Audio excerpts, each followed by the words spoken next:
but I'd love to hear like what some tips are for product managers who want to dive deeper into UX.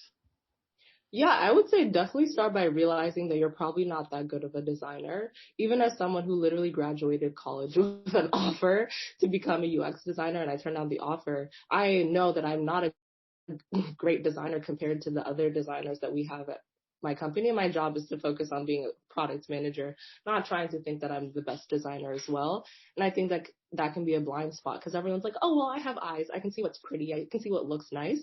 But that's not what UX design is. It's kind of like when I hear people think like, well, I'm good at asking questions. So obviously I know user research, like completely disregarding the fact that people get entire PhDs in like structuring research. So I think it's really important to realize like design is its own field and it requires its own high level of mastery. And a lot of it goes into it besides just like picking colors and like pushing pixels, as my design partner likes to call it. It's really thinking about the whole experience and thinking about design trends, right? Like thinking about the industry and what trends there are in the industry, thinking about how those are relevant to your specific niche or part of the tech industry, as well as thinking about the psychology behind it. There's a lot of research that actually goes into user experience design. It's not just a visual like, oh, well, that kind of looks nice.